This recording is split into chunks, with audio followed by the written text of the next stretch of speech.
po mga giliw naming tagapakinig. Marinig natin ang paglalakad ng isang individual na pinalad makahanap ng mga taong bumago sa kanyang buhay.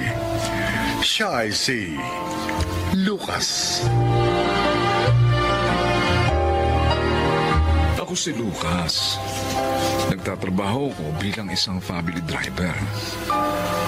Bagamat mahirap ang magtrabaho na malayo sa pamilya, lalo na kung ang amo mo ay mahirap pakisamahan. Subalit, tiniis ko ang lahat para lamang maitaguyod ko ang aking mag-iina sa probinsya. Dala-dala ang paniniwalang lahat ng ating sakripisyo ay nagbubunga. Ayusin niyo to bago ako makabalik mamaya. Kung hindi, malilitigat kayo sa akin. Kailan? Usok na naman ang ilong sa galit. Lunes pa man din ngayon. Lucas, Yes, sir. may pupuntahan tayo. Yes, sir. Oh, bakit gusto ang uniforme mo? Naku, sir, sorry po, brown out po kanina kaya hindi ko na na-plancha. Sa susunod na makita kong gusto ang uniforme mo, yung mukha mo ang paplansyahin ko. Hindi na po mauulit, sir. Dapat lang!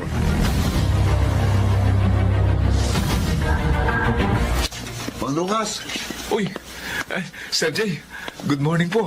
sumabog na naman ang bulkan kanina. Maraming namatay. Buti po, hindi kayo nakasama. Anong hindi? Akong sumalo ng unang buga. Nasa bahay pa lang, nag-aapoy na eh.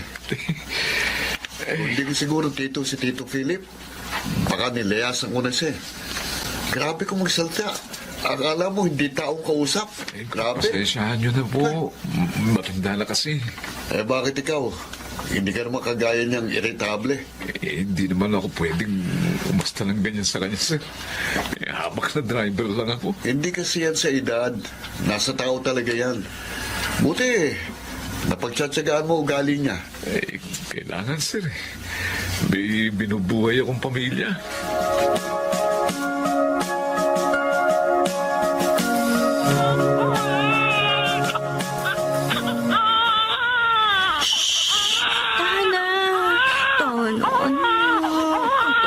Bakit ba iyak ng iyak yan, ha?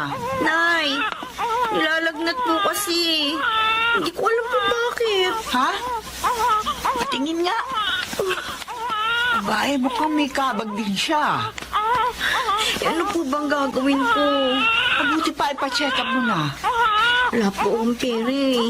Hindi pa nakakapagpadala si Lucas. Ako nang bahala. Sige na, magbihis ka na. At dalhin mo si Buboy sa ospital. Pahihiramin na lang mo muna kita ng pera. Saka mo na bayaran yun. Pero na... Sige na. Mamaya, lumala pa ang nararamdaman ng anak mo kung pababayaan mo lang ang dinaramdam niya. Sige na, sige na. Ako na magbabantay kina Mika at Kiko. Salamat, Nay.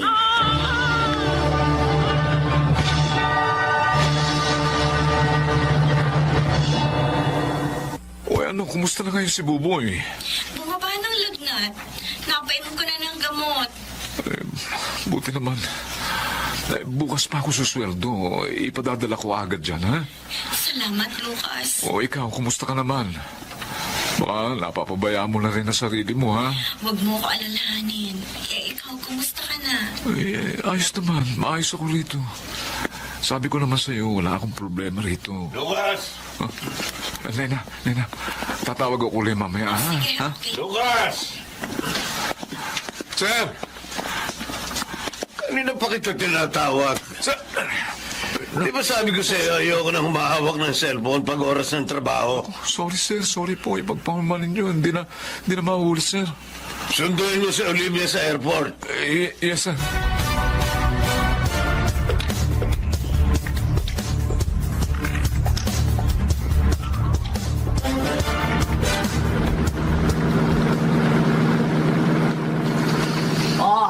Magkita na lang tayo bukas, ha? I need to take a rest today. Stressful ang biyahe. Saan ba talaga dadaan itong nasusundan kong sasakyan? Pag-ewang-gewang, ha? Lucas, ano ba? Ma'am, Parang bagong ang takbo natin, ha? naku, pasensya na po. Ito po kasing nasa unahan kong sasakyan, oh. Buti na lang nakapreno ko. Ano ka ba? Di ka ba marunong magpreno? Ha? Tanga ka?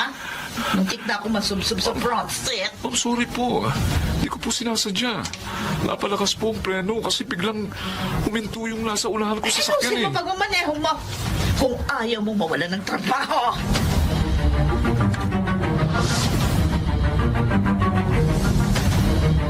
May 7 taon na ang panganay niyo sa susunod na linggo. Wala bang planong umuwi si Lucas? Kinausap ko na nga po kanina, Nay. Sabi niya, susubukan niya magpaalam sa boss niya. Oo, kasi ang huli niyang uwi, halos 2 taon na, di ba? Opo. Talo pa nga niya OFW.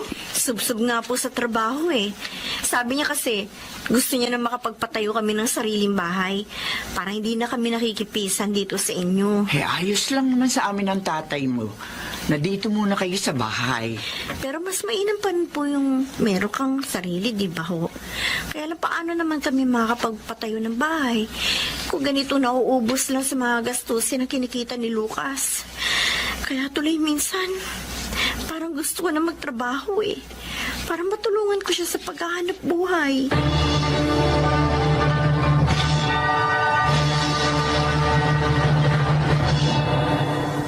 Hindi maaari. Eh, sir, birthday po kasi ng anak ko eh. Pag birthday ba ng mga anak ko, nakikita mo ako nagbabakasyon, Lucas? Hindi po, sir. O ngayon, anong karapatan mo magpaalam na mag-leave ng 1 linggo para sa birthday ng anak mo? Kahit sana isang araw lang, sir. Makulit ka rin, ano? Gusto mo pa bang magtrabaho sa amin o maghahanap na ako ng ibang driver? Sige po, hindi na po ako uuwi, sir. Pasensya na po kayo.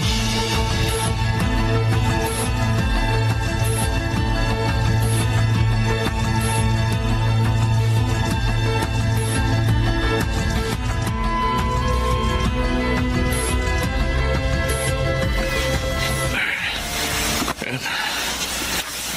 Makindab na sa sakyan. Hindi na ako nito mamalasin kay sir. Mang Lucas! Ay, Sir Jay. Oh, ano na ang plano mo ngayon? Plano? Bakit, sir? Oh, hindi ko pa ba nababalitaan? Ang alin, sir? Pupunta ng US si na Tito Philip. Oh, Baka daw doon muna sila ng mga 5 taon. Depende kung sasabihin ng doktor. doktor, sir? Oo, may Bakit? sakit yung panganay nila. Ha? Oo, nung 1 linggo lang nalaman. Kailangan ipagamot. Ganun ba, sir? Aalis na sila bukas makalawa. Naku, paano kaya ito? Mawawalan pala ako ng trabaho? Kaya mo, Mang Lucas. Kapag may nalaman ako naghahanap ng driver, sasabihan kita. Ha? Naku, sige, salamat, Sir G. But- Kailangan ko talaga ng trabaho eh.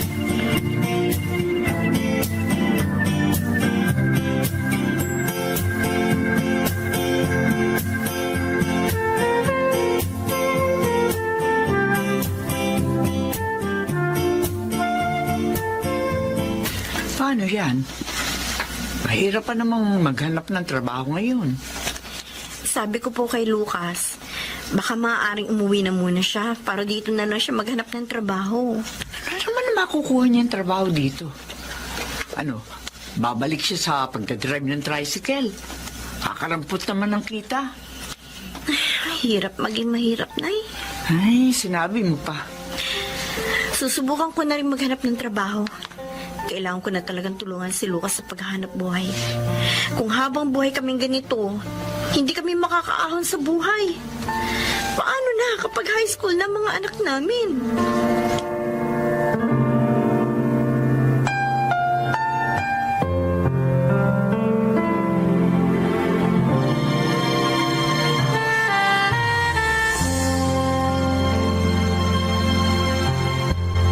Lucas, Yes, ma'am. nagpapasalamat kami ng sermo sa iyong serbisyo sa aming pamilya. Salamat sa pagiging masunurin mo at pagiging mabait. Kahit madalas ka naming napagtataasan ng boses at minsan pa'y nasasaktan. Eh, bahagi po yun ng trabaho ko, sir. Kapag nakabalik kami rito, kukunin ka uli namin driver. Papayag ka ba? Naku, oo naman po, sir. Alam mo, yung mga naging driver namin, hindi na namin maalala ang pangalan dahil mahaba ng 3 buwan na itinatagal nila sa trabaho. Pero ikaw, 5 taong ka na sa amin. Eh, wala naman pong perpektong amot, perpektong trabaho, sir. Isa pa ho, kailangan ko talagang magsikap para sa pamilya ko. Kaya wala po akong karapatang mamili ng amo o ng trabaho. Salamat sa serbisyo mo, ha? Oh, eto, tanggapin mo. Para sa iyo. Ma'am, ano ho ito? Susi ho. Ikinuha ka namin ng bahay sa isang subdivision. Ano ho? Etong pera. At kunin mo na yung pamilya mo sa probinsya. At dito na kayo tumira. Malaking halaga yan. Oh, Magtayo ka ng negosyo. O kaya gamitin mo yan sa kung anong naisip mong pwedeng paggamitan yan para makatulong sa inyo. sir. Oh, Yan ang pasasalamat namin sa iyo. Maraming salamat po, ma'am, sir. Sobra na po itong ibinigay niyo sa akin. deserve mo yan, Lucas. Salamat po. Maraming salamat po.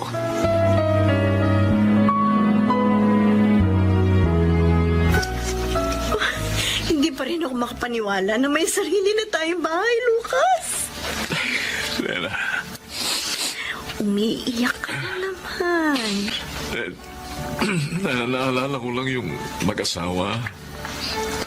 Kung magsalita sila, masakit.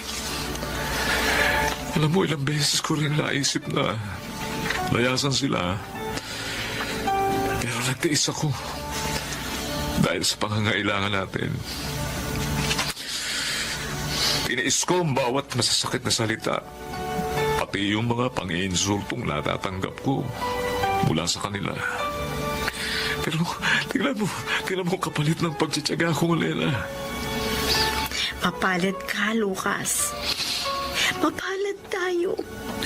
Napakabuti ng Diyos sa atin. Totoo nga lahat ng mga pagsasakripisyo at pagtitiis natin, nakikita ng Diyos. At lahat ng yun ay pinapalitan niya ng ginhawa. Ngayon, maaari na tayo magsimula ng bagong buhay natin. Salamat. Salamat sa Panginoon at hindi niya tayo pinabayaan. Akala ko mawawalan ako ng trabaho eh. Hindi ko inakalang biyaya pala ang tatanggapin ko ngayon. Natin, ha? Diyos ko, salamat po. Salamat po sa buhay ng mga amo ko. Salamat po.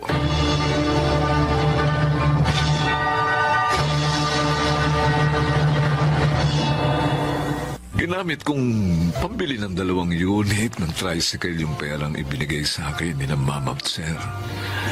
Ngayon, 5 na ang tricycle namin ni Nela. Maayos na ang buhay namin ngayon at araw-araw ay nagpapasalamat ako sa Diyos dahil sa ibinigay niyang biyaya sa aming pamilya. Ang mga dati kong amo. Mahirap man ang buhay. Kapag nagsisikap tayo at nagsasakripisyo, darating ang panahong aanihin natin ang kabutihang bunga nito. Ako po si Lucas at ito ang aking buhay. Bawat sakripisyo ay may kapalit na biyaya. Huwag sana tayong panghinaan ng loob sa mga pagsubok na dumarating sa ating buhay. Sa halip, maging matatag tayo at patuloy na maging masinop. Mga nagsiganap: Chiquit del Carmen Amor, Susan Robles, Lionel Benjamin, Rosana Villegas, Phil Cruz, at June Martin Legaspi sa papel na Lucas. Naglapat ng angkop na tunog Jerry Mutia sa musika ni Boboy Salonga. Supervisyong Teknikal, Eric Lucero at Bong Muyar. Creative Consultant, Phil Cruz. Production Assistant, Anching Cruz. Ito'y mula sa panulat ni Rita Labanon. Sa direksyon, Salvador M. Royales. Ito ang aking buhay.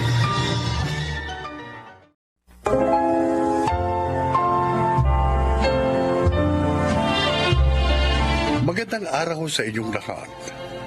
Isang babaeng umabuso ang maglalahad sa atin ngayon ng kanyang kasaysayan. Siya ay si Glenda.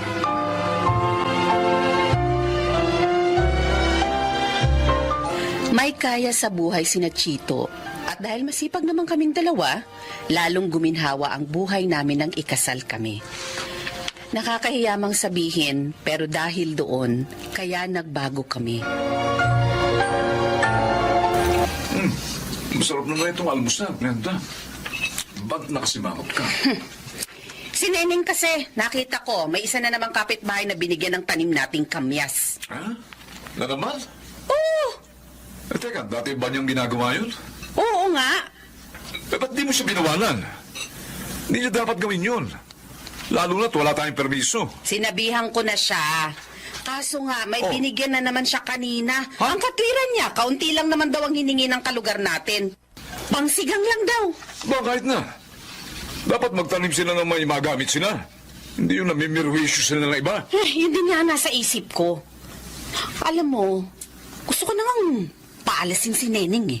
Dahil matigas ang ulo. Palayas mo na. Madali naman makahanap ng kapalit niya. Kaya natin magbayad. Baka pag ako pang nakapagpalaya sa kanya, naku, baka masaktan ko pa yun eh.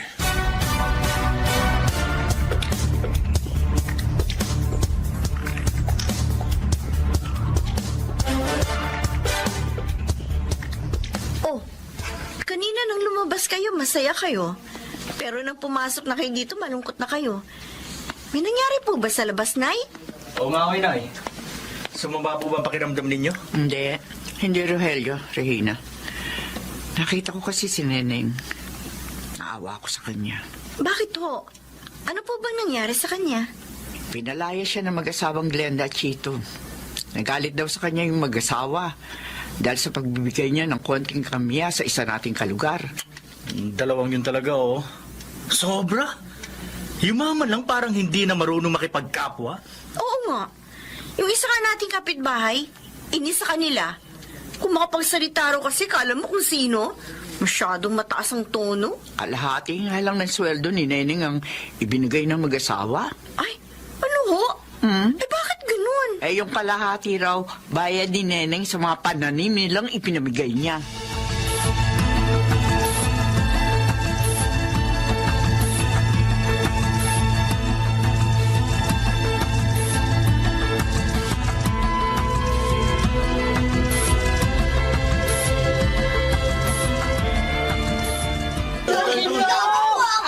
Randel, dami pa ng bata rito sa lugar mo.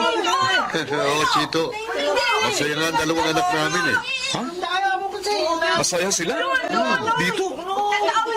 Nakakainis sa lugar na ito. Kasi ang kukulit ng mga bata, oh, ayan, oh. Eh, yung ang isa, nasigawan ko pa kanina eh. Oh, bakit naman? Ayaw kasi lumayo sa kotse ko. Eh, baka mamaya kasi masagasaan pa sila. O kaya magasgasan itong kotse ko, di ba? Oo. Eh, hindi naman mababayaan ng mga magulang nila. Ikaw talaga, Chito. Masyado kang high blood eh. Kulit eh. Lagi kang mapapaaway niyan. Puminahon ka lang.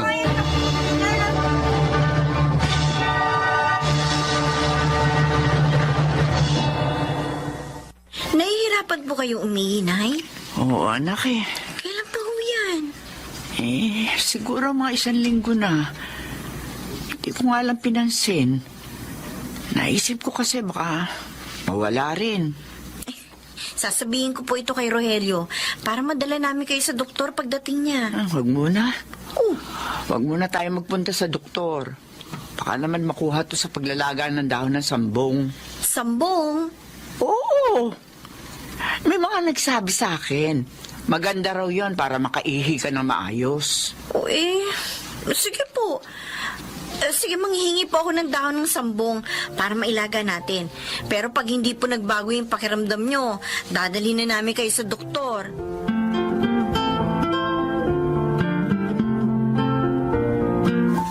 Manghihingi ka ng mga dahon ng tanim naming sambong.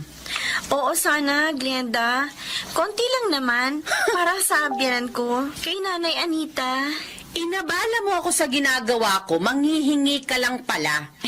Pasensya ka na, ha? Bakit kasi kayo mga mahihirap? Ang hilig nyo manghingi ng pananim ng iba. Dapat magtanim kayo sa lugar nyo para hindi kayo makaperwisyo. Ang sakit mo naman magsalita. Oy, bakit? Ilang piraso lang naman ang hinihingi ko, ah.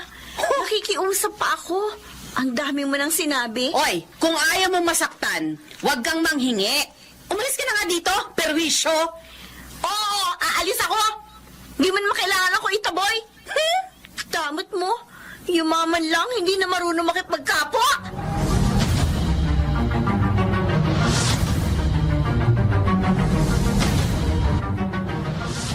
Oo, Chito, yun ang sinabi ng malditang Regina na yun. Gaga pala ang babaeng yun eh. Nakaperwisyo na nga, siya pa ang galit. At sasabihin pa niya, hindi tayo marunong makipagkapwa-tao. Aba. Eh siya itong masama ang bunganga. Ba't loko ka talaga? Pupuntahan ko nga ang babaeng yun. Tuturuan ko siya ng leksyon.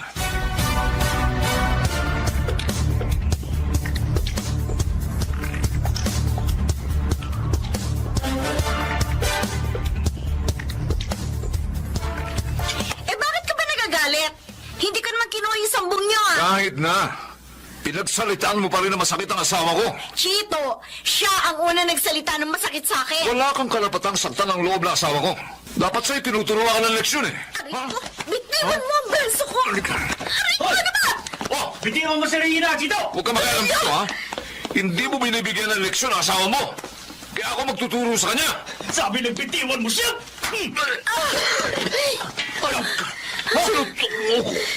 Umalis ka na rito ngayon din! Maalis! Alis ako pagkatapos nito. Ayan. Hello! May baril siya!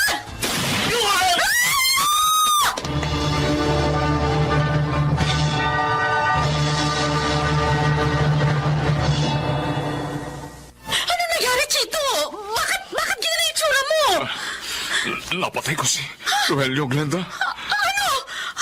Bakit mo ginawa yun? Nagkialam kasi siya sa away namin ni Regina. Nagalit na ako kaya binaril ko siya.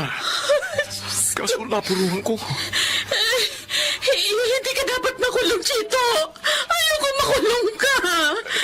Ayaw talaga makulong, Glenda. Ay, magtago ka. Tama, magtago ka habang inaayos ko ang lahat.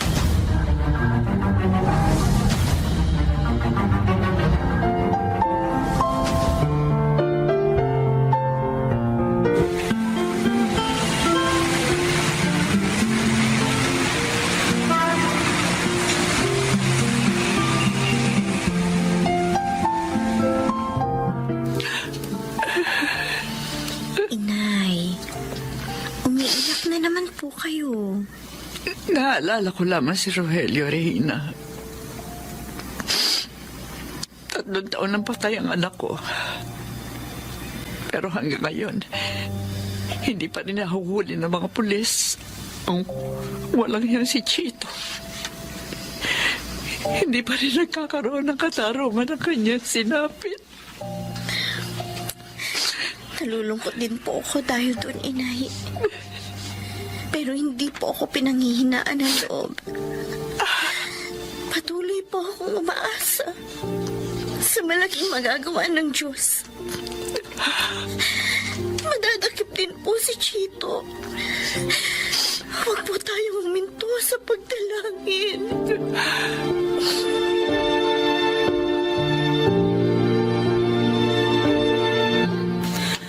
Kumusta ka na dito, Chito? Mas maayos ang buhay ko rito sa probinsya, Glenda. Nakalalabas ako at eto, nakalalanghap ng sariwang hangin. Pero mas pumayat ka pa yata kaysa sa dati. Oo nga eh.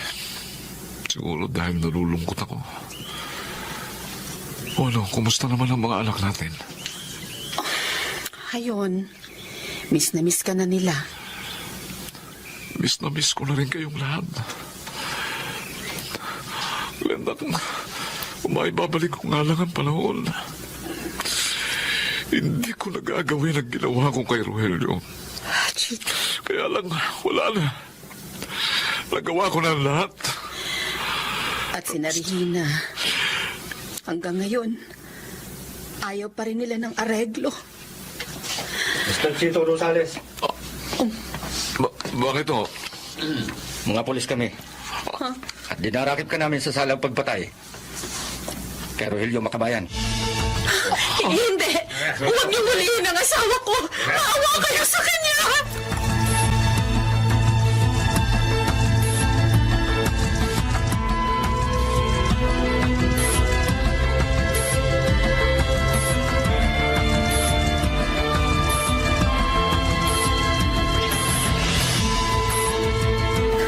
Nagmamakaawa ako sa inyo, Regina. Aling Anita, huwag niyong ipakulong ang asawa ko. Maawa Ang kayo. tagal naming hinintay na mabigyan ng katarungan ng pagkamatay ng aking anak. At ngayong narito na ang katarungan yun. Gusto mo pa rin pigilin? Ayaw ko pong mawalan ng ama ang mga anak ko, Aling Anita. Kailangan namin si Chito. Kailangan din namin si Rogelio. Pero dahil sa kayabangan at pagiging matapobre ninyo, namatay siya. Wala kayong awa! Regina. Pinagtaguan pa ng asawa mo ang kanyang kasalanan. Salamat na lang. Hindi natutulog ang Diyos. Kaya ngayon, pagdurusahan na ng asawa mo ang kanyang kasalanan.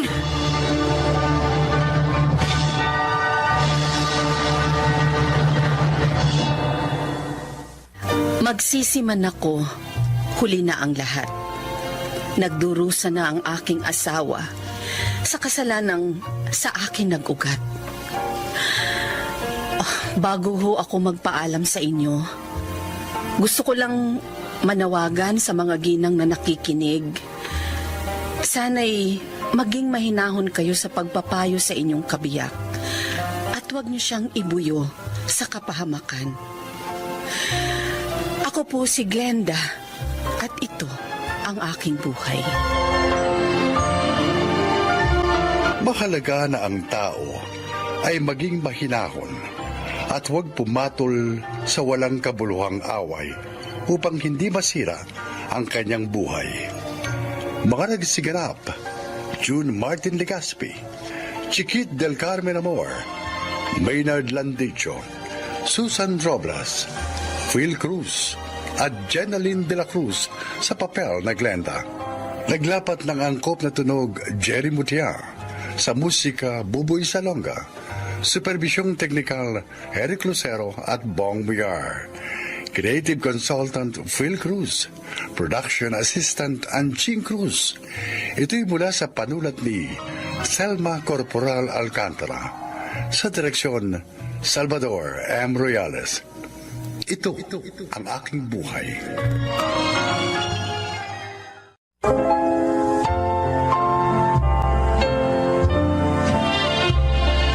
Magandang araw po mga kaibigan. Isang ama ng tahanan ang maglalahad sa atin ngayon ng kanyang kasaysayan. Siya ay si Beloy. Mahirap kapag ang ama ng tahanan ang nabuyo sa bisyo. Hindi man masira ang kanyang pamilya, maipapahamak naman niya ito. Ganito po ang naganap sa buhay ko. Hindi pwede yan, Beloy. Boss, Malaking halaga ng utang mo sa akin eh. Dapat magbayad ka na. Boss Simeon, bigyan mo pa sana ako ng konting panahon. Wala pa talaga akong pera ngayon eh. Ano? Anak ng... Ang lakas ng loob mo maglaro sa pasugalan ko at mangutang sa akin. Eh, wala ka naman palang ibabayad. Boss, huwag ka naman magalit. Babayaran din kita. Pangako, bigyan mo lang ako ng konting panahon. Mahabang panahon ang hinintay ko. Sayang ang pera ko sa'yo eh. Natutulog lang. Kaya bayaran mo na ako. Kung wala kang ibayad, ganito ha. Pagtrabahuin mo sa amin ang asawa mo o anak mo. Aha? Ha? Yung asawa at anak mo. para makabawas ka ng utang mong visit ka.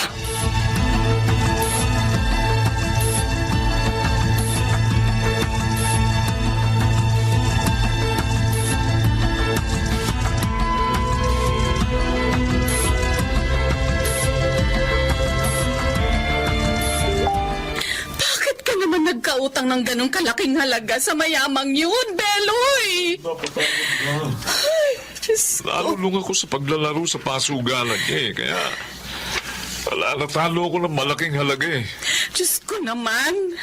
Kaya pala madalas ka nang walang maibigay na pera sa akin. Eto, pinipilit niya akong magbayad na raw. Eh, paano po yan, Tay? Wala naman po tayong maaaring isangla para maibayad sa kanila. Ang sabi niya, kung wala raw akong maibayad, magtrabaho daw sa kanilang isa sa miyembro ng pamilya ko. Ano? Para makabayad daw ako. Hindi ako pwede. Alam mong operada ako sa matris. At bawal pa sa akin na magtrabaho ngayon. Naku naman, Beloy. Ano ba itong ginawa mo? Nelda, patawarin mo na. Diyos ko. Pangako hindi na ako magsusugal. Kahit kailan. Pero sana tulungan niyo ako sa problema ko. Baka kung ano gawin sa akin ni Boss Simeon pag hindi ko siya nabayaran. Sige po, Itay.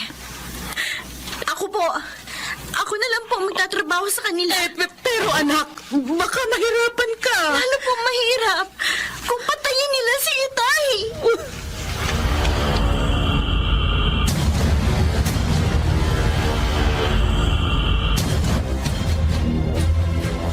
Oh, 1 taong kang magtatrabaho dito sa amin bilang katulong, Myra, ha?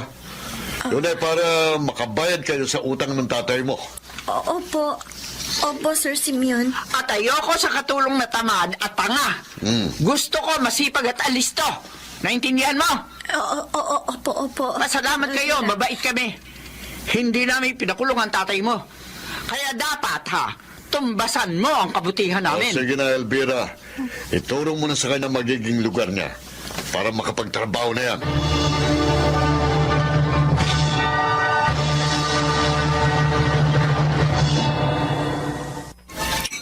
Sarap ka palang magluto, Myra. Salamat po. At nagustuhan niyo yung luto ko, Kuya Delio. Sarap talaga eh. Sino bang nagturo sa'yo magluto? Si Inay po. Ayun ba? Okay palang nanay mo siya nga pala. Kumain ka na. Liga, sabayan mo na ako. Sige na. Halika na. Alam ko pagod na pagod ka na sa dami ng ginawa mo. Kaya kumain ka na rin.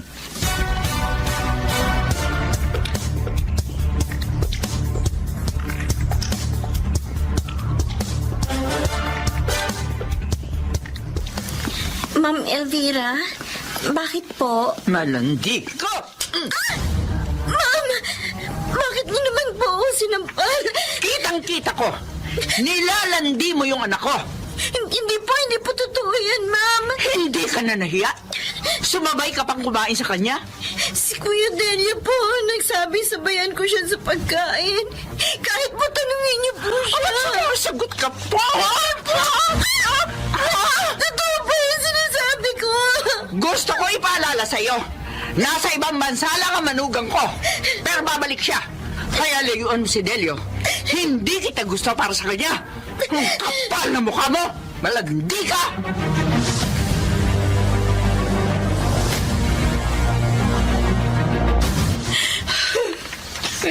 Nelda, bakit umiyak? May nangyari ba habang wala ako? Nagpunta rito ang panganay natin. Oh. Naawa ako sa kanya, Beloy. Bakit nga? Bakit? Kumusta na siya kina Sir Simeon? At saka bakit inabot ng 2 buwan bago siya nakapunta rito? Trabaho niya lahat sa bahay na yon. Tapos, madalas pa siyang sigawan at murahin ni na Simeon at Elvira. Ano? At si Elvira, nananakit siya. Madalas niya saktan si Myra. Oh, Diyos ko. Diyos ko. Oo naman ang anak natin. Kasalanan ko ito, Nelda. Kaya siya naghihirap ngayon. Gusto ko sanang ialis na ang anak natin doon, Beloy. Kaso, wala naman tayong pera. Ibibigay ko kay Boss Simeon ang naipon kong pera sa pamamasada ng jeep. Para mabawasan ang utang ko. Para mapadali ang pag-alis ni Myra sa bahay na yun.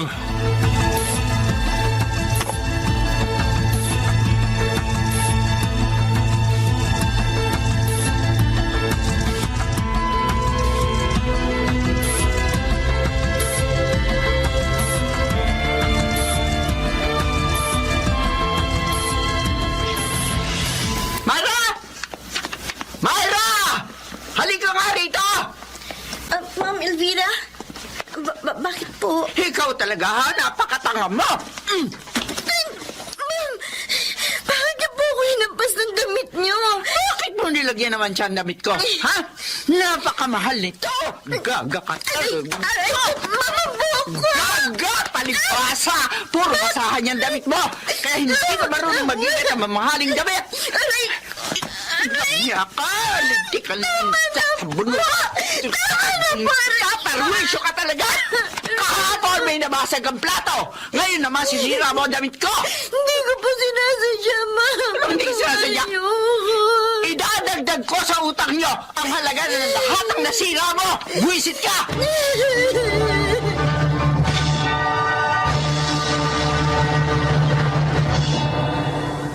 Mabuti naman at naisip mong hulugan ang utang mo, Beloy. Sinigap ko makaipon. Gusto ko po kasi na makasama na namin ang anak namin ni Nelda. Nako, Beloy, kahit naghulog ka ngayon, hindi pa rin mababawasan yung utang mo. Nadagdagan pa nga uli eh. Ano ho? Bakit naman po? Yung anak mo! Sinira yung mamahaling kong damit! Nakabasag din siya ng plato namin. Kaya idinagdag namin sa utang ninyo ang halaga ng mga yon.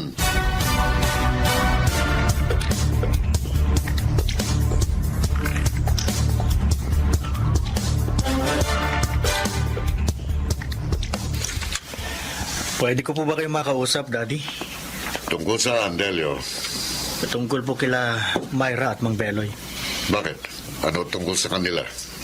Daddy, sobra na pong pagpapahirap niyo ni Mami kay Myra. Hindi na po makatao yun.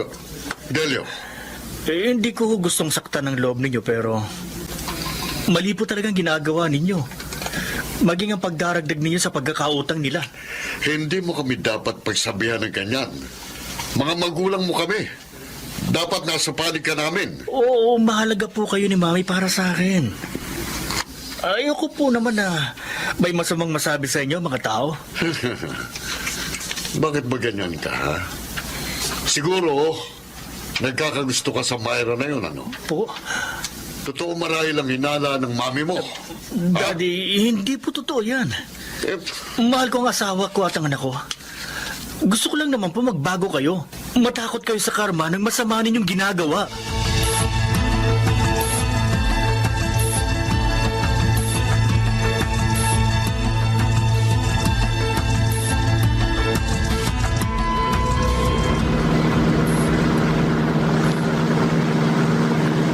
Kaya ka pala naiinis dahil sa anak natin. oo. Mas pinapanigan pa niya ang mga taong yun.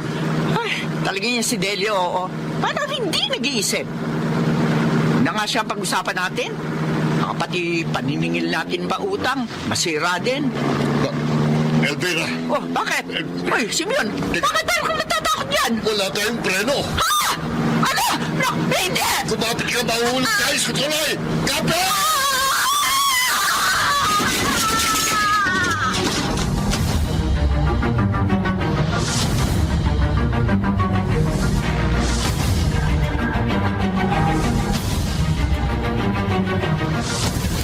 Myra, anak! Narito ka! Opo, Nay.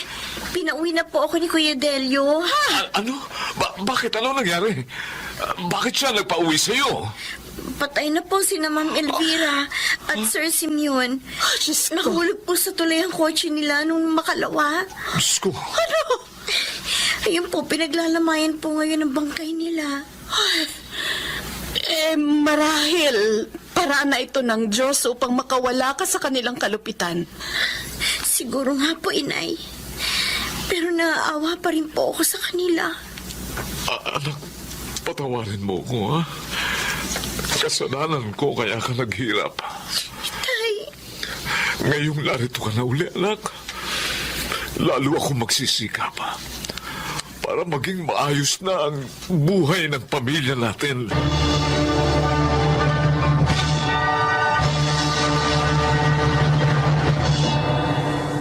Tinupad ko ang pangako ko sa aking mag-ina. Katunayan, tapos na ngayon sa college si Myra. Sana naman po'y kinapulutan niyo ng aral ang aking inilahan. Ako po si Beloy, at ito ang aking buhay. Payapa ang buhay ng taong sa tawag ng bisyo ay lumalaban. Makarag Sigarap, Jenaline de la Cruz, Chiquit del Carmen Amor, Phil Cruz, Susan Robles, Maynard Landicho, at June Martin Legaspi sa papel na Beloy. Naglapat ng angkop na tunog Jerry Mutia, sa musika Buboy Salonga, supervisyong teknikal Eric Lucero at Bong Muyar, creative consultant Phil Cruz, production assistant Anching Cruz. Ito'y mula sa panulat ni Selma Corporal Alcantara, sa direksyon Salvador M. Royales. Ito ang aking buhay.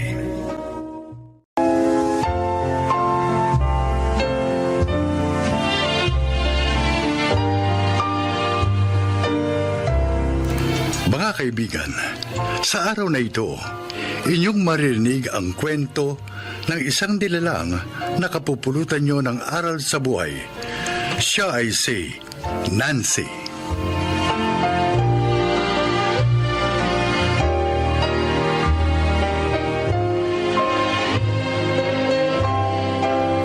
ako'y 25 anyos, taga Mindoro, ngunit ang napangasawa ko'y taga Tanay Rizal. Nang magsama kami ni Ernie, nakipisan kami sa bahay ng kanyang mga magulang. Doon ko naranasan ang pagsubok sa aking buhay. Napakiwari ko'y hindi ko malalampasan. Pakinggan ninyo ang aking kasaysayan.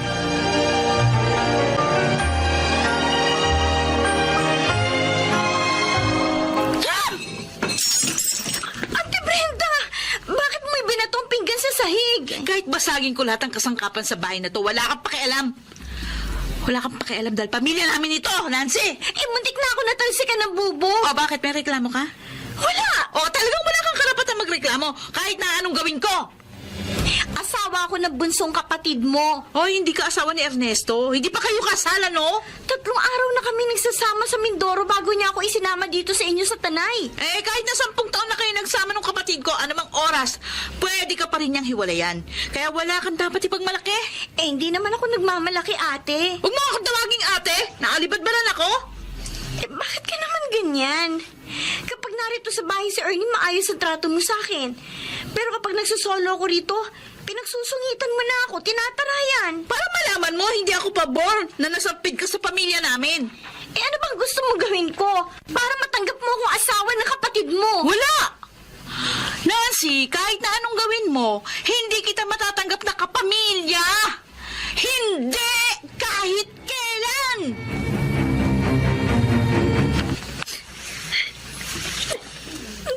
Huwag ka nang umiyak, Nancy.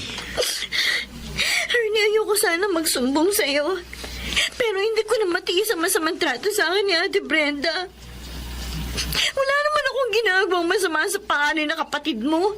Pero kapag nag-iisa ako dito sa bahay niyo, pinupuntahan niya ako. Pinagsusungitan, tinatarayan. Huwag kang mag-alala. Pupuntahan ko sa Ate Brenda sa kanila. Kakausapin ko siya. Huwag na. Para hindi ka na niya pagsungitan na tarayan. Baka mag-aaway pa kayo ng kapatid mo. Oy, bakit naman kami mag-aaway? Pagkikiusapan ko lang siya para magkasundo kayo. Hindi naman ako pumapatol sa masamang trato sa akin ng kapatid mo eh. Dapat kayo magkasundo, Nancy. Dahil gusto kong dito ka sa bahay namin tumira, kasama ng nanay ko na matagal ng byuda. Anong parang lang?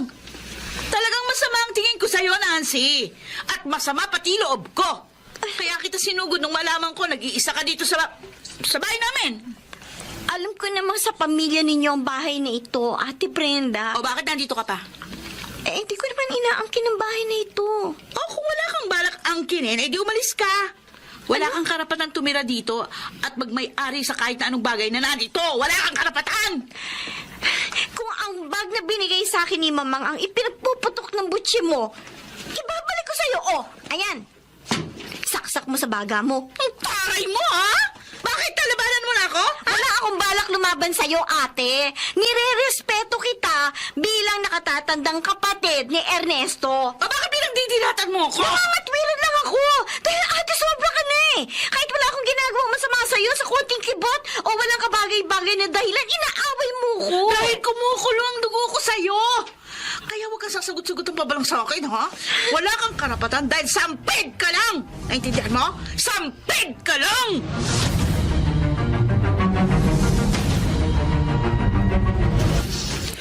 Brenda, bakit ba sa tuwing aalis ako ng bahay namin, sinusugod mo doon si Nancy? Ano ba yung kinagagalit mo sa asawa ng kapatid mo? Hindi pa sila kasal ni Ernie. Kaya ayokong tawagin siyang hipag. Paalisin niyo siya sa bahay. Gusto ko nang bumalik sa bahay kasama ang pamilya ko. Ay, ayun.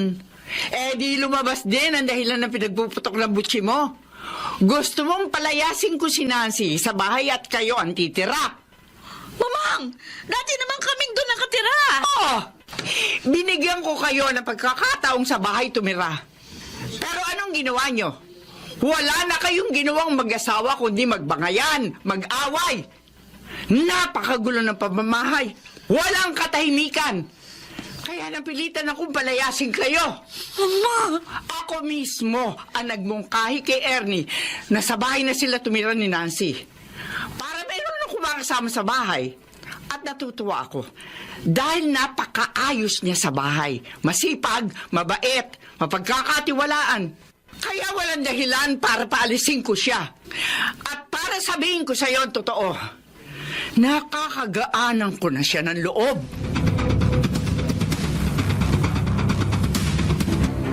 Gaga! Ano ito? Walang iya ka, man! Sige, Walang iya ka! magbunga nga ka pa. Murahin mo pa ako. At nang lalo kang masaktan. Ikaw na ngayon walang ginagawa maghapon kundi umistabay at magbisyo? Ikaw pa may galang magalit at manakit sa akin? Kasalanan mo eh. Kapag narito ako sa bahay, lagi ka nagpaparinig na tamad ako. Totoo naman tamad ka! Ayaw mo magtrabaho! Ano magagawa ko? Wala akong makita maganda kayod. Namimili ka kasi ng trabaho! Wala ka naman pinag-aralan? Wala kang alam kundi bumarkada uminom? At ikaw? Oh! Kung Ano? hindi pa ako paminsan-minsang nakakapag-buy and sell ng mga alahas, baka namatay na tayo sa gutom ng mga anak mo! Puro ka dada. Ayaw mo ba magsabihan?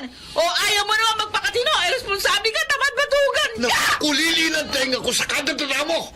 Sige, talakpat. Ah! Talakpat. Aray! Aray ka! Sige, dandan! Dandan! Dandan!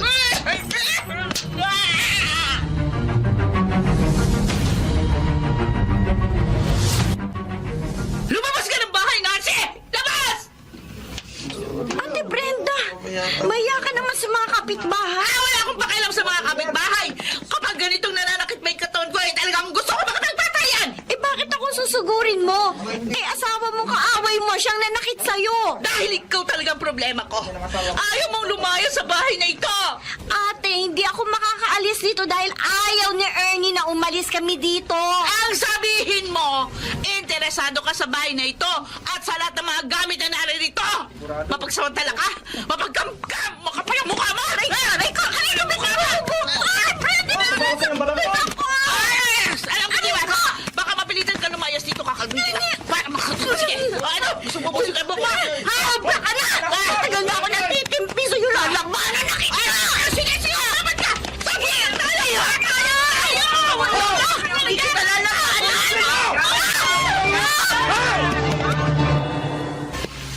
Ano problema?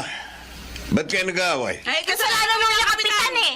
Isa-isa lang ang magsasalita. Kapitan, wala akong ginagawang masama sa kanya. Pero araw-araw ho niya ako inaaway. Kaya hindi na ho ako nakapagtimpi. awayin ba naman kita? Kung hindi masama ugali mo? Ikaw ang masama ugali, ingitera. Ikaw, mapagsamantala, mapagkamkam. Tama na yan! Inawat na kayo ng mga tanod. Dinala na kayo rito sa barangay hall. Nag-aangilan pa kayo? Hindi niyo na ba ako nire-respeto? Pasensya na ho, Kapitan. Nire-respeto ho namin kayo. Magkapamilya pala kayo. Tapos nag-aaway kayo. Ano ba pinag-aawayan nyo? Kung ano man yan, kalimutan nyo na. Magkasundo kayo. Sige, magkamay kayo. Oo, Kapitan. Ate Brenda, ganyan ka naman eh. Maayos ka lang makipag-usap kapag may kaharap na ibang tao. Pero kung makikipagbati ka lang sa akin ng plastikan lang, mabuti pa, wag na tayong magkasundo kahit kailan.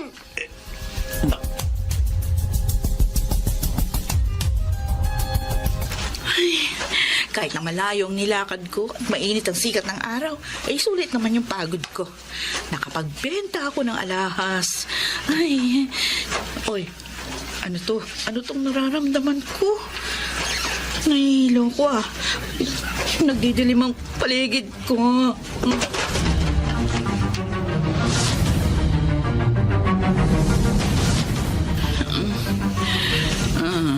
Brenda, salamat sa Diyos. Nagkamalay ka na.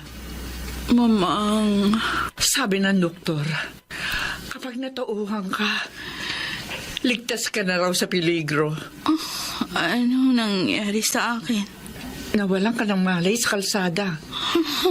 Mabuti, may nagsugod agad sa iyo rito sa ospital. Naagapan ka mailigtas sa mga doktor sa nangyaring atake sa iyo ng heat stroke. Kung hindi ka raw nagamot agad, malamang natuluyan ka na. Utang mo ang pangalawang buhay mo sa maagap na tumulong sa iyo. Sinong tumulong sa akin? Gusto ko siyang pasalamatan. Si Nancy. Si Nancy? Oo, Ate Brenda. Nang makita kong nawalan ka ng malay, dinaluhan ka agad kita. Isinugo dito sa ospital. May kaibigan kasi ako namatay ng biglaan dahil inatake ng heat stroke. At ayoko mangyari yun sa'yo. Nancy? Ate Brenda. Sa kabila ng masamang inugali ko sa'yo, di ka nagdalawang isip na tulungan ako. Nailigtas ang buhay ko. Nagsisisi ako sa mga nagawa ko sa'yo, Nancy. Patawarin mo sana ako. Kalimutan na natin ang nakaraan, ate. Ang mahalaga ngayon, dininig ng Diyos ang dasal ko. Matapos ng gusot na namamagitan sa atin, nagkasundo rin tayo.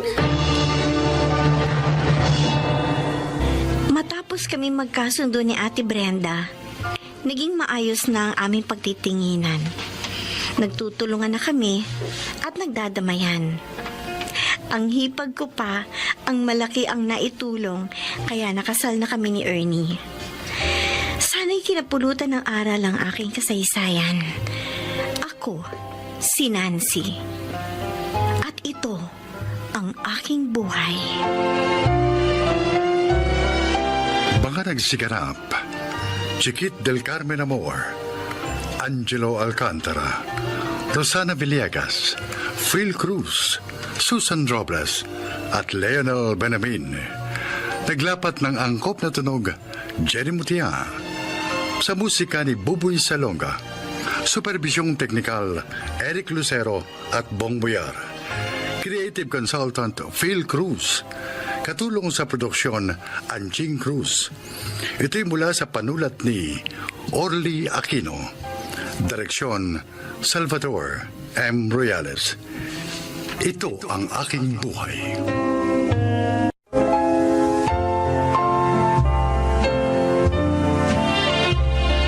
Mga kaibigan, narito po ang isang binibini na maglalahad sa atin ng kanyang kasaysayan upang kapulutan ang aral sa buhay. Siya po ay si Dolly.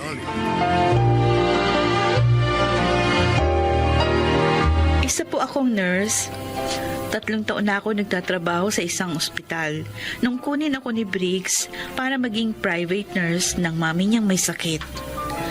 Nobyo ko si Briggs at aaminin ko dahil sa labis kong pagmamahal sa kanya, ako ang gumawa ng paraan upang mapansin niya ako at tigawan. Kaya naman ang kunin niya ako upang alagaan si Mami Pilar ay labis kong ikinatuwa. Pakinggan po ninyo ang aking kwento. Salamat sa pagbisita mo sa akin, Dali. Mami, hindi po kayo basta binisita lang nitong mahal ko. Anong ibig mong sabihin, Briggs? May iba bang dahilan ang pagparito ni Dali? Opo, Mami Pilar. Ano yun? Pakakasal na ba kayo? Ay, mabuti. Upang makita ko pa ang aking magiging apo. Ang mami talaga, oh. Hindi pa po kami pakakasal. Mula ngayon, si Dali na po ang magiging nurse nyo. Siyang mag-aalaga sa inyo. Talaga, Dali? Opo. Ay, Pinag-resign po ako ni Briggs sa pinapasukan kong ospital para po maalagaan kayo. salamat naman at pumayag ka. Siyempre naman, papayag siya dahil mahal niya ako.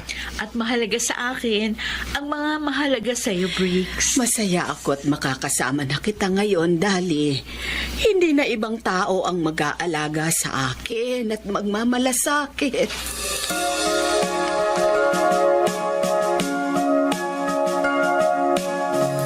Wow, talagang piyesta tayo ngayon, paring Briggs. Man. Ang dami nating iinumin at pulutan. Sabi ko naman sa iyo, Dave, di ba? Babawi ako.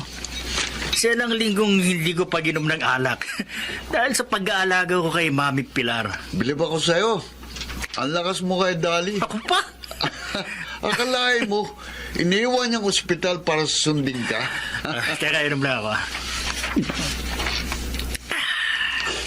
Alam mo, pare, mas malaki kasing pinapasweldo ko sa kanya sa pag-aalaga niya kay Mami Pilar. At palagi pa niya ako makikita at makakasama. Alam mo naman, patay na patay sa akin ang babaeng yun. Anong plano mo ngayong nasa inyo na si Dali? O ano ba? Eh di yung sinabi ko sa'yo. Talagang itutuloy mo yun? Natural! Alam mo, ako lang dapat magmana ng kayamanin ni Mami Pilar. Ako lang. Bagay, kahit ako lumagay sa katayuan mo, hindi rin ako papayag na magkaroon ng kahati sa mamanahin ko. Teka, alam na ba yun ni Dali? Sasabihin ko pa lang. Pero sigurado naman ako papayag yun. Dahil hawak ko ang puso niya.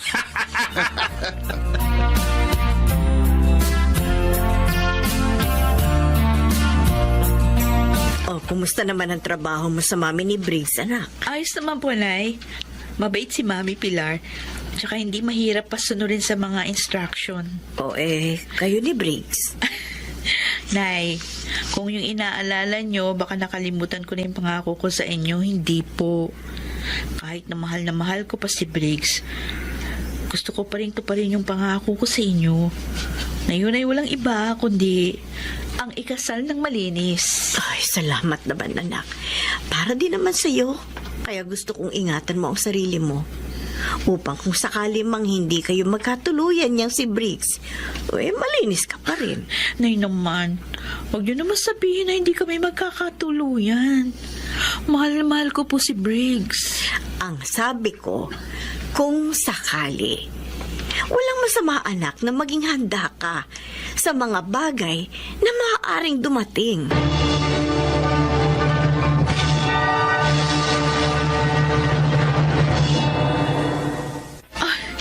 Ang gandang kwintas nito, Briggs. Mahal ito, no? Nagustuhan mo? Okay lang. Basta para sa'yo. Salamat. Dikit pa dyan, Dali. Higit pa dyan ang ibibigay ko sa'yo kapag nakasal na tayo. Ibig mo sabihin, balak mo nang magpakasal tayo? Oo naman. Pagkatapos na maisagawa natin ang binabalak ko. Ha? Anong binabalak mo? Alam mo kasi, gusto ni Mami Pilar na yung 50% ng kanyang yaman ibigay sa charity. Ha? Sinabi niya sa akin yun, kaya nalaman ko. At yun ang ayoko mangyari. O anong gagawin mo? Kailangan mo wala na siya. Habang hindi pa niya na ipapagawa sa abogado ang gusto niya. Ano? Gusto mong mawala ang sarili mong ina? Makinig ka, ha? Alam mo, hindi ko sa tunay na ina. Ampun niya lang ako. Matandang dalaga si Mami Pilar. At 10 taon ako nun nang ampunin niya ako. Ano? Kaya okay lang sa akin. Kahit mawala pa siya. Briggs! Madali lang naman ang gagawin natin, di ba? Ha? Teka. Eto. Itong boteng nakikita mo. O, anong laman yan? Ito yung iahalo mo sa pagkain ni Mami. Para unti-unti siyang manghila. Akong gagawa? Siyempre! Sino ba naman? Di ba ikaw ang nurse niya eh? Pero, nabawasan ko nito ang konti dahil napainom ko na sa kanya yung iba. Kaya nga, medyo mahina na siya ngayon. Dali, tulungan mo na ako. Para din naman sa atin to eh. Kapag nakuha ko ng lahat ng yaman ni Mami, mabibigyan kita ng ingranding kasal at isang maginhawang buhay. Hindi naman ako naghahangad ng ingranding kasal. Kahit simpleng buhay at kasal lang, okay na yun sa akin. Basta kasama lang kita. At isa pa, masama yung gusto mong gawin. Kasalanan yun. Eh, ayoko naman ng ganong buhay lang, Dali. Ang gusto ko, marangyang buhay ang maibigay ko sa'yo. Pati na sa mga magiging mga anak natin. Kaya sige na, pumayag ka na. Pero, yun ay kung talagang mahal mo ako. Gagawin mo ang sinabi ko.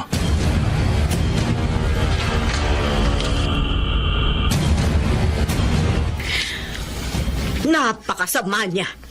Matapos siyang kupkupin at bigyan ng magandang kinabukasan ni Pilar, ito ba ang igaganti niya? halos hindi nga ako makapaniwala, Nay, na ganito kasama yung lalaking minahal ko. Baligtad ang ugali niya sa maganda niyang muka. Wala siyang kwentang tao. Layuan mo na siya, anak. Pero inay, mahal ko po siya. Mahal na mahal ko. Kaya handa kang gawin ang gusto niya, ganun ba? Anak naman, matakot ka sa Diyos. Isa kang nurse, katulong ng doktor upang magdugtong ng buhay, hindi upang pumatay. Inay! Iwan mo lang lalaking yun. Ipapahama ka lamang niya. Baka nga ginagamit ka lamang niya upang matupad ang masama niyang balak. Hindi ko po siya maaaring iwan. Tali! Kawawa si Mami Pilar. Kapag ginawa ko yun, tiyak nahanap si Briggs ng ibang nalason sa kanya. Kung ganun, anong gagawin mo?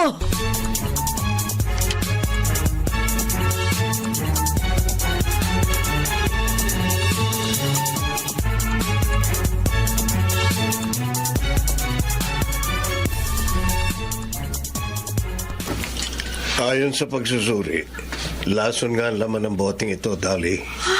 Oh, Diyos ko. Kung gusto mong tulungan ng mami ng nobyo mo, kailangan ipaalam mo sa kanyang katotohanan para maingatan din niya ang kanyang sarili, lalo na pag wala ka sa bahay nila. Oh, Doc Jimwell. Kailangan sabihin mo rin ito sa kinauukulan. Pero dapat malaman ito ng kinikilalang mami ni Briggs. Oh, napakasakit, Doc. Bakit ganito pang lalaking una kong minahal? Siguro, hindi talaga siya para sa iyo. Magpasalamat ka na rin na habang maaga, nalaman mo ang tunay niyang ugali at makapagliligtas ka pa ng isang nilikhang wala namang kasalanan.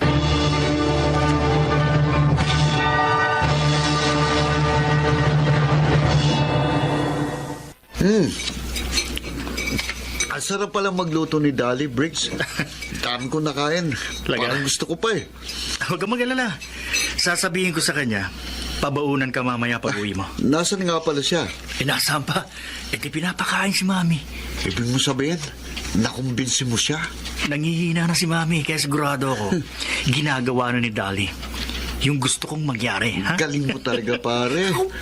Lahat ng gustuin mo, nakukuha mo. Eh di, kapag wala na si Ma'am Pilar, pakasalan mo na si Dali. Hindi ah. Ha? Nuko, di ko siya mahal. Ginagamit ko lang siya para sa bala ko kay Mami Pilar. Kaya pag nagawa niya na yon, goodbye na siya para sa akin.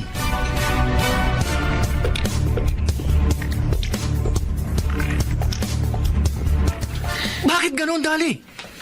Akala ko ba nangihina na si Mami? Bakit ang makita ko sa kanina, parang lalo siyang lumakas? I'm sorry, Briggs. Pero hindi ko kayang gawin yung gusto mo.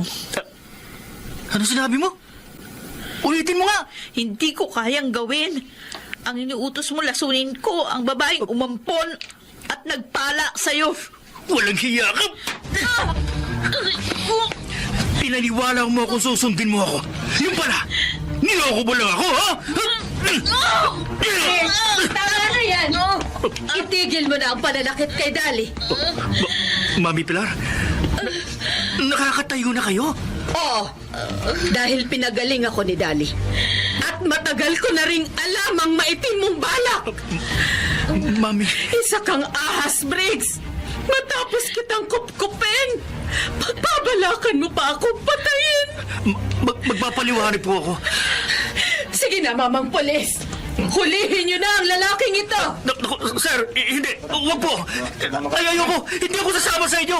Ayoko!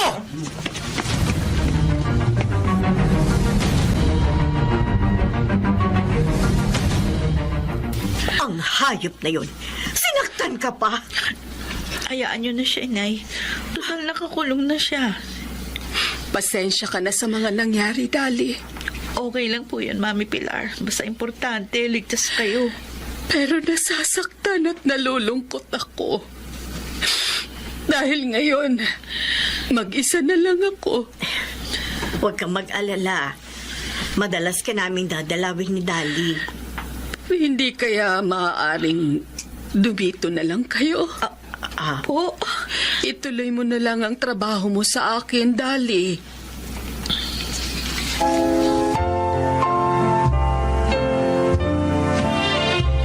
Akala ko, makakasama na uli kita sa ospital. Hindi pa rin pala. gusto kasi ni Mami Pilar na magtrabaho pa rin ako sa kanya. Sa bagay, okay yun. Mag-isa na siya at matanda na. Talagang kailangan na niya ng tapat na makakasama. At ikaw yun, Dali. Kaya lang, baka hindi mo makalimutan dito si Briggs. Wala na siya sa puso ko, Doc Jimwell. Mula pa nang malaman ko yung maitim niyang balak kay Mami Pilar, nagbago na yung damdamin ko para sa kanya. Lalo pang nawala ang pagmamahal na yun nung marinig ko yung usap-usapan nila nung kaibigan niya si Dave. Salamat naman. Ngayon, may chance na ako. Ha? Anong ibig mo sabihin, Doc Jimwell? Noon pa, may damdamin na ako sa iyo, Dali. Oh. Pero dahil may boyfriend ka na, inilihim ko na lang ito. Pero ngayong wala na kayo, wala na rin makapipigil sa akin para bigyan laya ang damdamin ko sa iyo.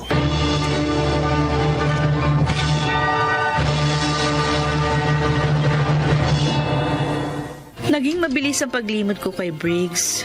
Hindi lang dahil sa masama niyang ginawa, kundi dahil na rin kay Jimwell. Tunay ngang ang makagagamot sa isang pusong sugatan ay isang pusong nagmamahal. Ako si Dali. Ito ang aking buhay. Narinig po ninyong isang kasaysayan at naway kinapulutan nyo ng aral sa buhay. Mga nagsiganap, Chiquit del Carmen Amor, Maynard Landicho, Jenaline de la Cruz, Janelle Benjamin, at Rosana Villegas sa papel na Dolly. Naglapat ng angkop na tunog Jerry Mutiang, sa musika ni Buboy Salonga, supervisyong teknikal Bong Muyar at Eric Lucero, creative consultant Phil Cruz, production assistant Anching Cruz. Ito'y mula sa panulat ni Telma Corporal Alcantara. Sa direksyon, Salvador M. Royales. Ito ang aking buhay.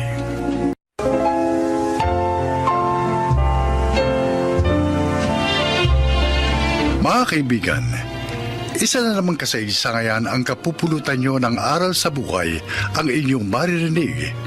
Ito ay ang kwento ni James. Gusto ko ng high school. Pero tagalinis lang ng sasakyan ang naging trabaho ko. 17 years old pa lang ako noon.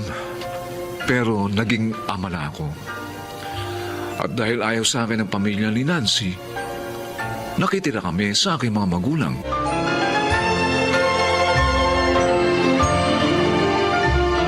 James, mabuti dumating ka na. Kanina ka pa namin hinihintay eh. Oh, bakit? Kasi si Junior. Inaapoy ng lagnat ang anak niyo, James. Ano? Oh, bakit hindi nyo pinainom ng gamot sa lagnat?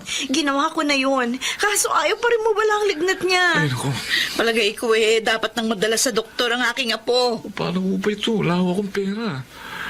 100 lang itong kita ko rito eh. Paano ng anak natin? Itatanungin ko ang tatay niyo. Baka sakaling may alam siyang pwedeng mahiraman natin ng pera.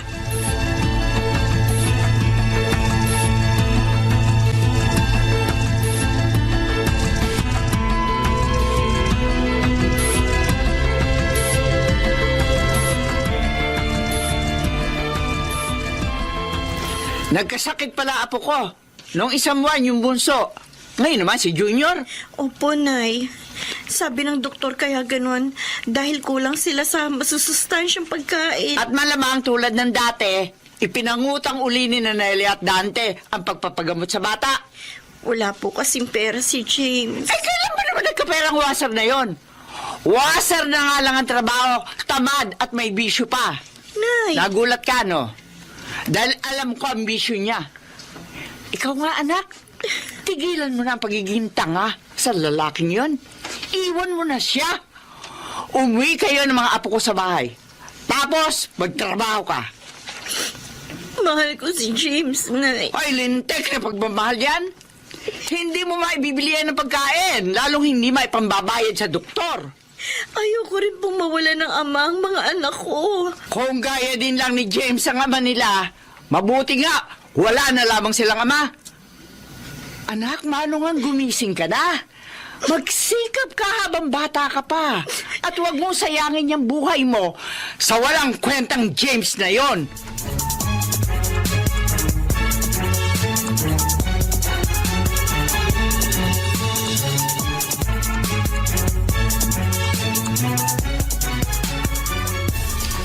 Ano? Gusto mo maging runner ako ni Bonjo? Oh, James naman! Ano ba pumasok sa isip mo? At pati ako gusto mong idamay dyan sa bisyo mo. ang arte mo naman.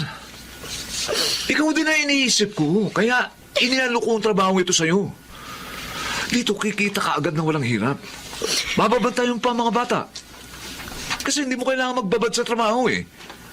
Kapag naibigay mo na yung shabu at nabayaran ka na, wala na. Tapos na ang trabaho. Ayaw mo nun? Pera agad!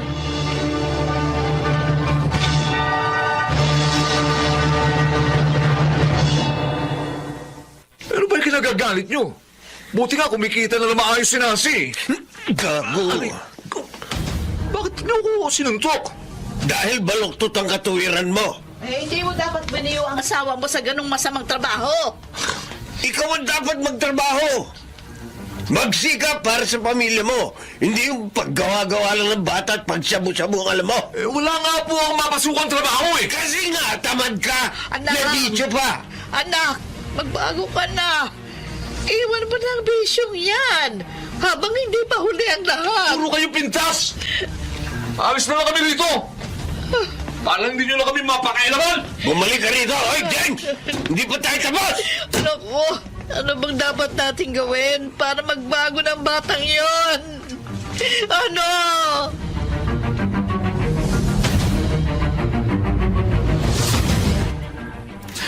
Napakawalang hiya talaga ng anak mo, Nelia.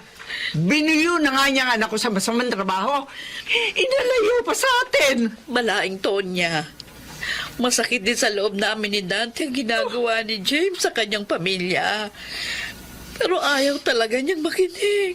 Ay, Sana pag natokhang siya, huwag mapasama anak ko.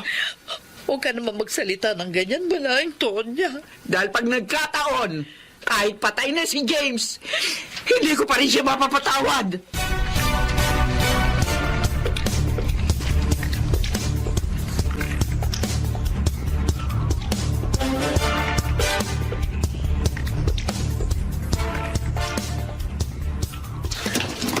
Ay, Diyos ko po.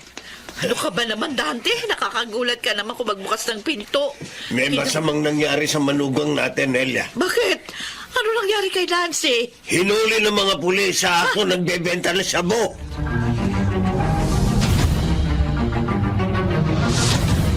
Kasalanan ko. Kasalanan ko, Nancy, kaya ka nakakulong dito ngayon. Patawarin mo ko. Patawad. Sabi ng mga nakausap ko, 3 taon daw ako makukulong. Oo. Gagawa ko ng paraan para makalaya ka rito. Nancy, hindi kita dapat ibinuyo sa ganong trabaho. Kasalanan ko. Huwag mong pababayaan ang mga anak natin, James. Pakiusap. Sikapin mong mapalaki sila ng maayos. Oo. Oo, Nancy. At hihintayin namin ang iyong paglaya.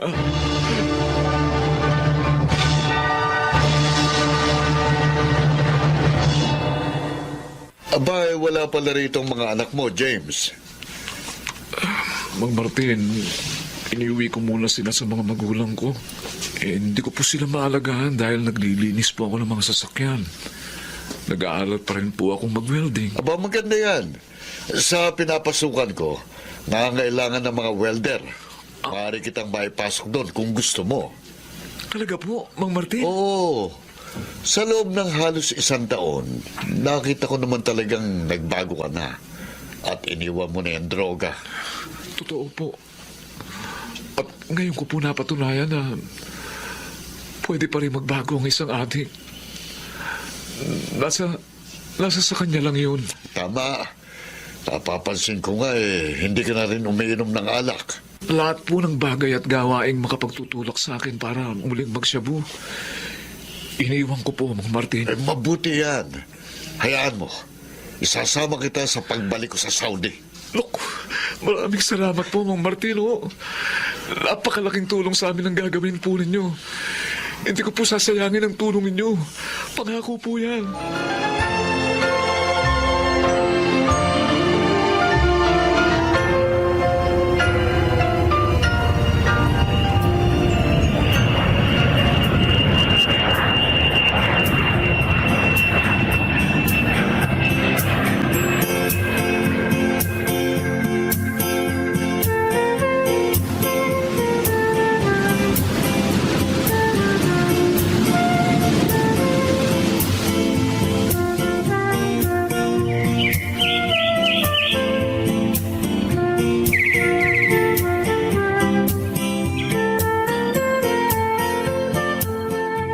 Balae, kumusta naman ang pag-aaral ng ating mga apo? Ay, ayos naman, Balaing Tonya.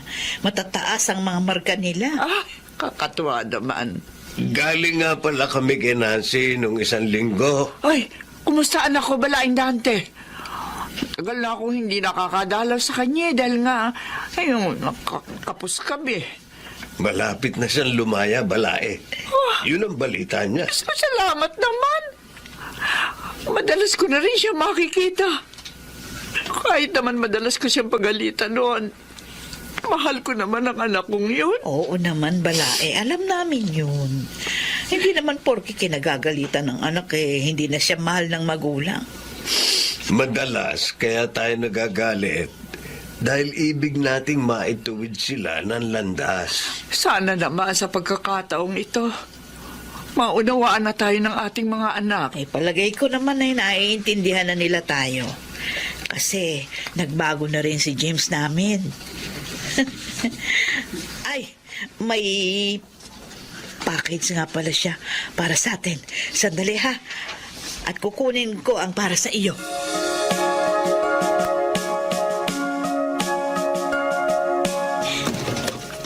Nanay Nelia. Nancy! Oh, narito ka na. Ibig sabihin, malaya ka na. Opo, Nanay Nelia. Oh. Hindi na po ako nagpasundo sa inyo para masurpresa kayong lahat. O si James, alam niya ba ito? Nasa abroad pa rin kasi siya. Naisulat ko po sa kanya ang ukol dito. Ay, mabuti naman. Alay ka sa loob na ko. Matutuwa ang mga anak mo kapag nakita ka. Sabik na rin po ako mayakap sila. Ay, Dante! Dante! Tawagin mo yung mga apo natin. Naririto na si Nancy. Malaya na siya!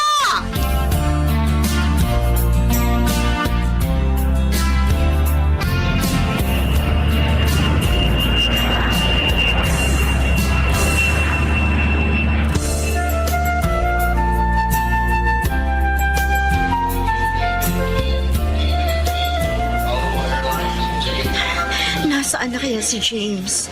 Bakit hindi ko siya makita? Nancy, narito ako. Si James! Ayun ang asawa ko! James! Oh, Nancy! James! Kita rin tayo ulit. Oo, matapos ng 4 na taon. Ngayon magkakasama na ulit tayo. Hindi ako makapaniwala. Parang ako nananaginip. Magbabago na ang lahat sa buhay natin, mahal ko. Babawi ako sa mga pagkakasala ko sa iyo.